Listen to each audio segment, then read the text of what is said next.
Allow me first to thank the Senior Minister for his clear and wide-ranging speech. You have given us a lot of ground to pitch our questions. As the moderator, I will begin by asking a few questions. Then you, the audience, will have a chance to ask him your questions, what's on your mind. So let me begin. You, Senior Minister, you have described the current geopolitical outlook as one that is severely strained. How do you see ASEAN and the Asia-Pacific stabilizing the regional order? And in this age of interdependency and connectivity, can we really shield ourselves from the turbulence and changes happening elsewhere? Well, we can insulate ourselves, but we can't prevent some impact upon us. You ask what can the regional countries do to make things better? Actually, you mean what can Asia-Pacific countries do? And the Asia-Pacific countries include the US and China. And if the US and China are able to stabilize their relations, a big ask, but an important request, that will make a big difference to the regional order and, in fact, to the world. We don't know how that will develop because I think the new administration has not focused on that intensely yet, but we will see. On the part of the other countries in the region, as I explained in my speech, I think quite a number continue to believe in some international framework for multilateral trade, continue to want to cooperate with one another, to trade more with one another. And I think like-minded partners can get together to do this. Big countries like China, Japan, Korea, even India, smaller countries like the ASEAN members, countries which have close links to the West like Australia and New Zealand, all believe that they have to do business and trade together. And we can make FTAs. The RCEP includes many of the countries which are on the western side of the Pacific. The CPTPP includes the Americas as well, less the US. And these give you some life raft to hang on to and to have collective safety in this uncertain world. And Singapore continues to expand its network, not just in the traditional areas of trade and services, but also new areas like digital and green economy. We have green and digital shipping corridors. We have some digital economy framework agreements with several partners. And we're about to conclude a green and digital shipping corridor with India, all of which will give you some help and some stability in uncertain times. As for ASEAN, I think one of the things which ASEAN can do is to cooperate more intensely within the ASEAN grouping. We have 10 members.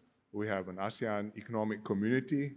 It's not like the European Union, but it gives a broad basis for us to enhance our economic cooperation. And we can do better. After all these years of cooperation, our share of intra-ASEAN trade as a share of our global trade amongst ASEAN members is still quite low. It's less than 1/4. And it has been about that level for a very long time. And if you look at EU, the intra-member trade is like 80–90% of their global trade. So therefore, I think within ASEAN you can cooperate more, and ASEAN can also work harder with its external partners to conclude more FTAs in order to work together. For example, is reviving negotiations with EU, and I hope all these measures will make a difference. Yes, I worry about the connectivity and the interdependence, which seems to me to make it a bit difficult to shield ourselves totally. It's very difficult. It's hopeless. If you want to be completely unrelated to the external world, you'll be like North Korea. And even they need to find Bitcoin somehow or other. Thank you, sir. You mentioned, Senior Minister, earlier about the US-China relationship that they have to work out, between themselves. And indeed, it is the most decisive relationship in the world, affecting our security and prosperity.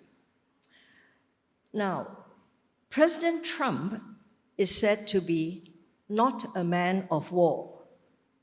He also seeks to strike deals.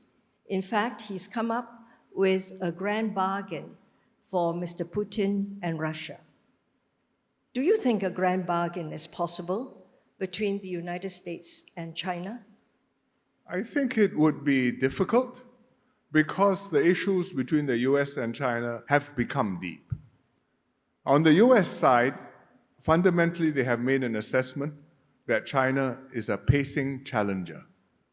That means it's something which they have to treat not just as a partner, as a friendly country, but something which could pose a challenge, maybe even a threat to them. And what is behind this? I think they see China growing. They see China possibly becoming bigger than them, maybe stronger than them. And I think it is not acceptable to the Americans to have this happen, because they see differences between them and China quite fundamentally in terms of ideology, in terms of global influence, in terms of their place in the world. And they have decided that no, they must stay ahead, and one way or the other, they will stay ahead. And they will stop this from happening. On the Chinese side, they see themselves growing. They want to do business with the world, but at the same time, they see America as trying to block their growth. And to them, this is something which is crucial. They have the right to grow. Why should any country be able to tell me I can't do this or I can't do that? They feel they have the right to technology, they have the right to the same standard of living as the developed countries, and they want to take their rightful place in the world. They see it as their rightful place in the world. And so these are two very different, fundamentally contradictory mindsets. And underlying that, feeding that, are a series of very difficult questions over sovereignty, over security, over values, over political systems, over imbalances in global trade, over technology, over cybersecurity intrusions, which are not easily traded off or packaged together into a grand bargain. Each one is an absolutist thing in its own, at least in the basic mindsets of the countries. And therefore, I don't see a grand bargain. And yet, unless America work together and have some kind of working arrangement, I think both will be in trouble and the world will be in trouble. Because if they clash with one another, they'll do a lot of harm to both and to the rest of the world. I hope some accommodation can be worked out. I can imagine some of the things which they have to do that, but it will not be easy. Yes, I think it will be rocky, as you say, and maybe at times worse than rocky. I'd like to come now to what we read in the newspapers every morning, the tariff war and the retaliatory tariffs. It's not good for anyone, and there are no winners. How do you see this process or trajectory playing out? Well, if you're an economist, you would advise China, your opponent is doing these things, imposing tariffs. He may think that it costs China, but actually it's also costing his own economy. Just stay calm and carry on. Don't do anything. Because if you do something, it will also hurt yourself. But politically, that's not possible. When somebody does this to you, politically, even if he's your best friend, you have to do something to show that you have taken note that he has done this to you. And you have to respond. Even the Canadians are responding, or talking about responding. Therefore, you have tit for tat, And you go down the road, and it's not just tariffs. You have restrictions on exports, you have restrictions on investments. Basically, you are bifurcating and you are dividing, and that way leads to a lot of trouble. The world hasn't seen it since the war, therefore maybe doesn't remember or doesn't quite feel what it is like, but it happened before the war. In the 1930s, when the economies went into a depression, there was a Smoot-Hawley Act, the tariffs, very high tariffs in the US. It triggered similar high barriers in the other developed countries. World trade plummeted. It deepened the recession. It caused great hardship in many countries, and it contributed to the political pressures and the tensions between countries, which eventually led to the Second World War. And people may have forgotten this, but in the Pacific, the war started with the attack on Pearl Harbor by Japan. What immediately preceded the attack on Pearl Harbor? It was a US embargo on Japan of petroleum and rubber, vital raw materials, and the Japanese started the Pacific War to secure those raw materials from Southeast Asia. Rubber and tin from Malaysia, petroleum products from Dutch East Indies in those days, now Indonesia. So that way leads to bad outcomes. In 1985, Mr. Lee Kuan Yew was invited to address the US Congress joint sessions, and he made a speech on this theme. Those were different days. Ronald Reagan was the president, and he got a standing ovation. The mood has changed. The times have changed. Now you're not talking about the US versus Japan, you're talking about two nuclear powers. You may or may not go all the way to the end of the road, and hopefully somewhere before the end of the road you will find an off-ramp and a way out which will enable us to stop short of the maximum damage to one another. But it will take time, and it will take changes in mindsets, and I think meanwhile we'll just have to fasten our seatbelts.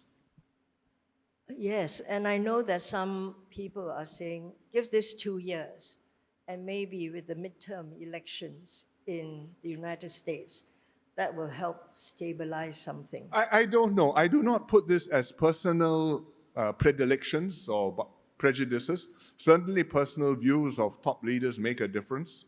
But I think there's a deep view which has formed in countries that the ideal of the world is flat. That we just do business with one another, and it's okay if you sell me all my food and I sell you all your cars and all your solar panels, that is fine. I think now you will ask, what if you stop selling me some of my food? And I will ask, what if one day I need to convert my car line into a armored vehicle line? And how do I do that? So I think there is a fundamental concern that security, that resilience must be weighted more heavily and perhaps given priority over prosperity and interdependence. And therefore, I don't think we will go back to the days when countries pushed ideally for a free trade area in the Asia Pacific, as we expressed it in one of the APEC declarations in Bogor around 1990. But I hope that it will not remain a country where it's a law of the jungle, where what I say is what I do is what I wish to do, and I can do what I like, and nobody can stop me because I say this is national security, and therefore it's paramount. Even if it is national security, I don't want to spend myself to bankruptcy, and you don't want to spend yourself to bankruptcy. And in the fields of arms control, we may be opponents, but you still have arms limitation, you still have treaties to keep the competition within limits and prevent things from really blowing up. And I think in trade too, we need to have some rules like that. Yes. Thank you. Now, this will be my fourth and last question, and then you'll have your chance. This is the 60th year of Singapore's independence. Singapore, as a global port and maritime hub, has grown from strength to strength. Now, other ports in the region also have big ambitions. They are also seeking to grow and to play a bigger role and to have a larger share of the business. This is all natural and to be expected. Where do you see, Senior Minister, Singapore in the next 20 to 30 years as a global port and maritime hub? Now, I'm not talking of the next 60 years because by then, technology and geopolitics may have developed in a way beyond our imagination. What is your vision for Singapore's maritime industry in the future? Assuming there's peace and stability in the world, that the global trading system holds, that people still need to do business with one another, it's not a given thing, but I would bet on that and work for that. Then I think there will always be a living for us. We have built our port from, we call it an entrepot, but really it was little sailing boats coming in from our immediate neighbors, junks coming in from China and Japan, and maybe somewhat bigger ships coming from Europe, and being the trading center, to what we are now with 40 plus million TEUs traded through Singapore every year, shipped through Singapore every year. And we've done it by being one step ahead, by being efficient, by being making full use of technology, and making full use of our people, making sure that we have a team which wants to build a first-class port and give ourselves a living, even though we have not much of a domestic hinterland. If we just depend on Singapore containers to keep PSA would be maybe 1/20th its present size. But we have got international business, and we have that only because we are efficient and we can be relied upon to deliver. So we proved that during COVID, we proved that after COVID, because we kept the port open, and after COVID, when there were pile-ups and delays in other ports, we were the place where people would catch up on time and would sort things out. So I think we can continue to grow, and we have quite bold plans to do that. Tuas Port, which we are building, is targeted for 65 million TEUs per year. We are now just over 40 million TEUs last year, so it's 50% more. You'd ask, are you bold enough? Are you too bold? I say, you have to dream. When we built our present facilities, including Pasir Panjang Port, we were at about 16 million TEUs, and we were building for double that, 30 plus million TEUs. And people wondered whether you would ever get there, but we thought, we build it, we make it happen. And it happened faster than we expected. We got there about 5 or 6 years ago, and we're now 40 plus million TEUs. So from 40 to 60 million, the regional business is there. The containers will flow past us through the Straits of Singapore. Some maybe go to the Arctic Northeast route, Northeast Passage, perhaps, but I think a lot will still come through Southeast Asia, will come past Singapore and come past the other ports which are up and down along the string in Taiwan, in Malaysia, in Sri Lanka, in India. And if we are efficient, we can be the place where you ship the container in, the next ship comes, in 8 hours, the next ship turns around, it goes out. The container is tracked, is safe, never gets lost. Then I think we can continue to make a living for ourselves. And we will still be there 30 years from now and looking for the next bound beyond that. Yes, thank you. Now we come to questions from the audience. There are mics along the aisle. If you could just step to the mic if you wish to ask a question. And there are people around the room with flashcards to attract my attention, so I recognize you. I think I saw a hand in section C. Yes, please. You have the first question. Thank you, SM Lee, for your very insightful and strategic view. My name is Eugene. I'm from Pacific International Lines. Greenhouse gas emissions reductions is an imperative for our industry and a game changer for every shipping company. In fact, for some, it could be an existential risk. The IMO has set ambitious targets to reduce emissions by 30% by 2030 and net zero by 2050. Now, how do you see the role of international shipping companies collaborating with Singapore to meet these targets, especially considering today's increasingly uncertain global economic situation and with an environment of escalating costs? We have to prepare for this. I would say candidly, the solutions are not yet clear, but we have to look for what is promising and explore multiple different avenues. Alternative fuels are one avenue, but whether it's hydrogen, whether it's ammonia, I think solar is not likely. Wind maybe even has a contribution, but it cannot be the main solution. We have to explore all the different alternatives and prepare ourselves in terms of the infrastructure likely to be needed as they prove viable and in order to support them. And that's why, as I said earlier, we are building up, training people to handle alternative fuels, building up the infrastructure, the safety requirements, and so on. I think, honestly, to reduce emissions by 30% by 2030, which is 5 years from now, will be very challenging for the world, particularly if big countries are not all on board. And the other countries will ask, well, should I exercise maximum effort to tighten my belts?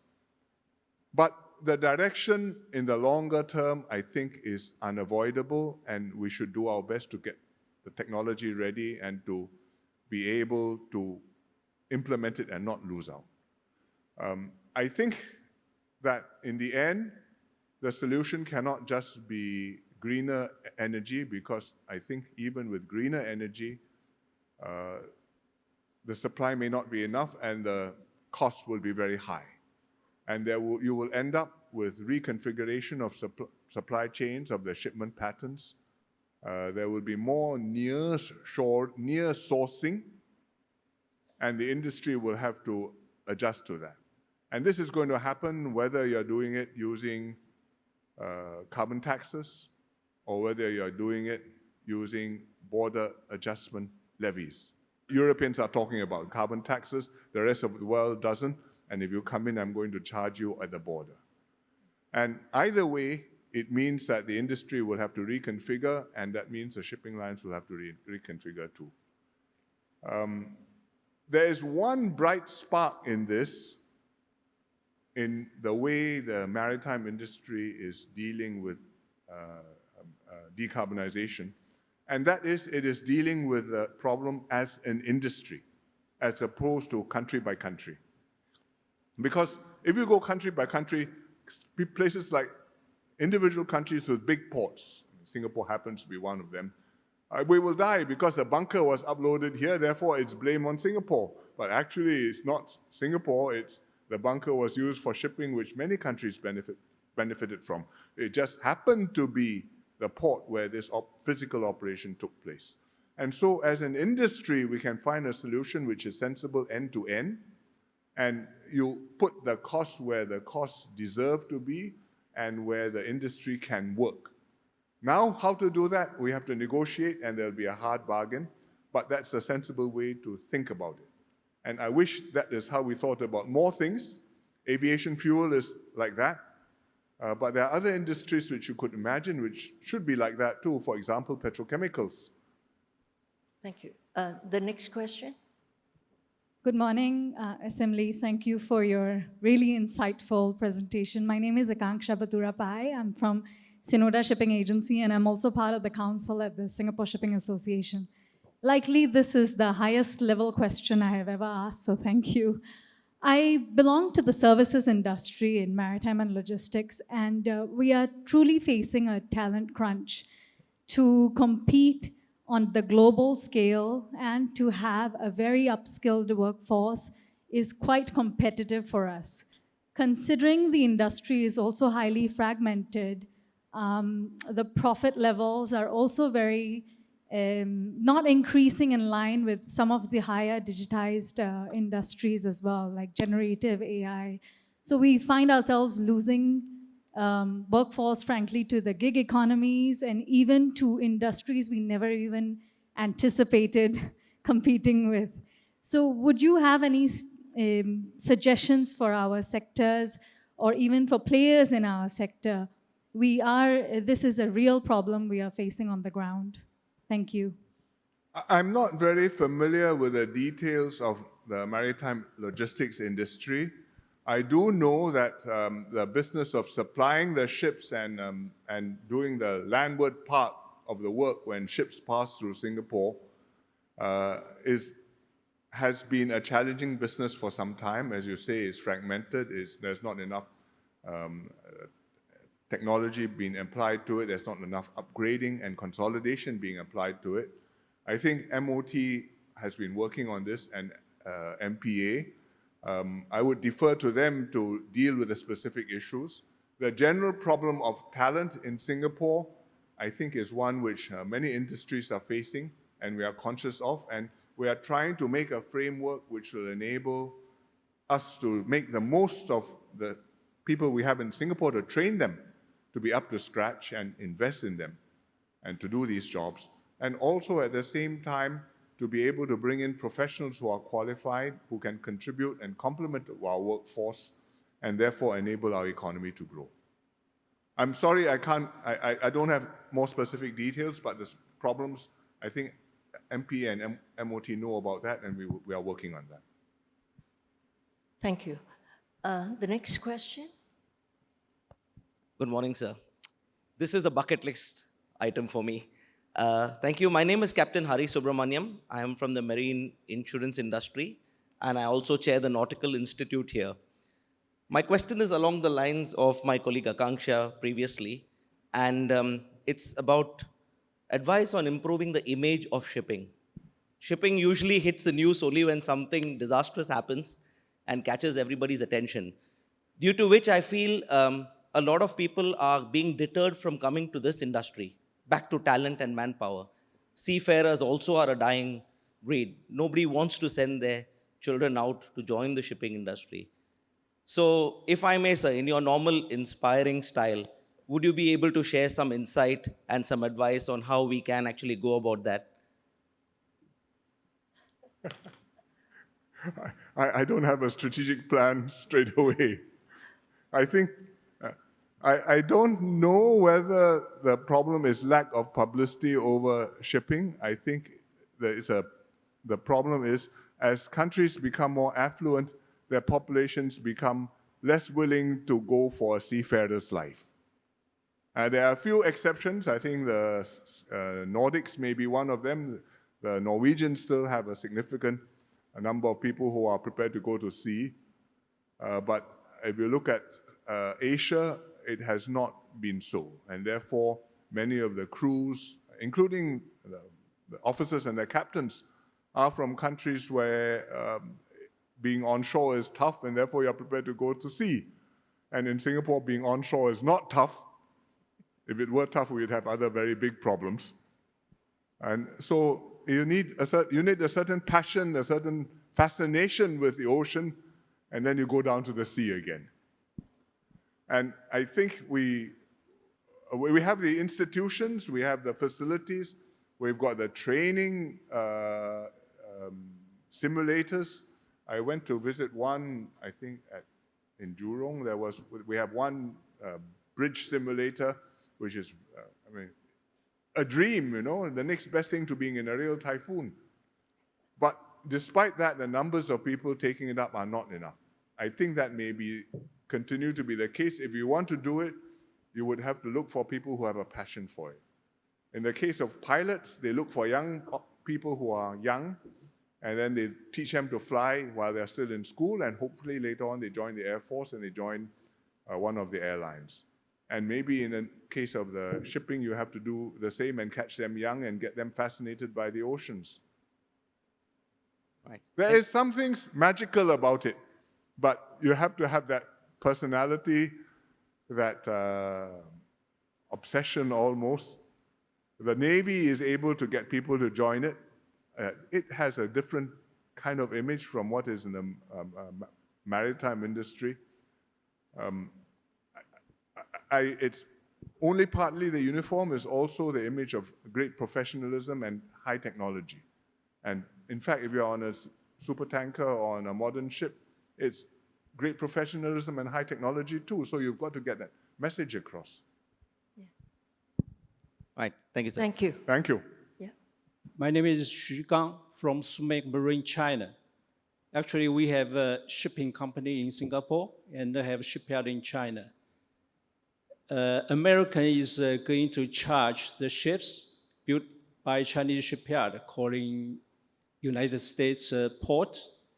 My question is, what's your opinion? If you were a ship owner, are you going to order ships in Chinese shipyard? I will watch and see what actually happens.